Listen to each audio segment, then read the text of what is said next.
Sa isang malayong kaharian, may isang tore na kasing taas ng ulap. At sa tore na ito, nakatira ang isang dalagang may buhok na gintong kasing kinang ng araw.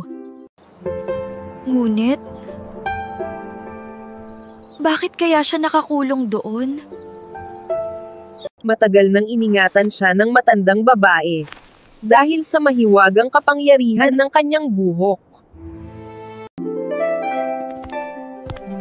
Ngunit sa puso ni Rapunzel, gusto niyang makita ang mundo. Tuwing gabi, tinitingnan niya ang mga parol sa langit at nangangarap na lumaya. Isang araw, isang prinsipe ang napadpak sa kagubatan. Nabighani siya sa kislap ng gintong buhok na nakabitin mula sa bintana. Rapunzel! Ibaba mo ang buhok mo!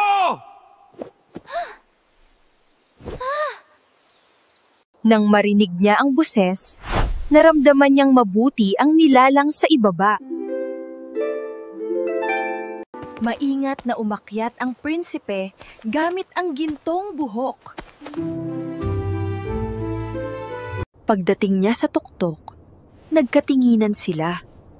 Parang matagal nang magkakilala. Nagkwentuhan sila buong Arab, nagkatawanan at nagkantahan. Ngunit nalaman ito ng matandang babae.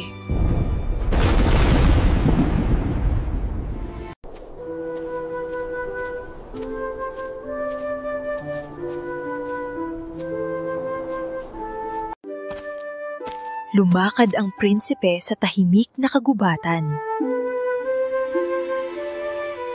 Ngunit kahit bulag, hinanap pa rin niya ang minamahal. Hanggang sa marinig niya ang tinig ni Rapunzel, Nagkita silang muli at sa luha ni Rapunzel, gumaling ang kanyang mga mata. Muling nagningning ang mundo at sila'y sabay na lumakad tungo sa liwanag. At sa wakas, nakita ni Rapunzel ang mga parol, malaya, masaya, at minamahal. Ang tunay na kalayaan ay nagsisimula sa tiwala sa sarili at sa pagpili ng kabutihan. Nagustuhan niyo ba ang kwento? Huwag kalimutang like, share, mag-comment at i-follow ang Ganina Kids Storybook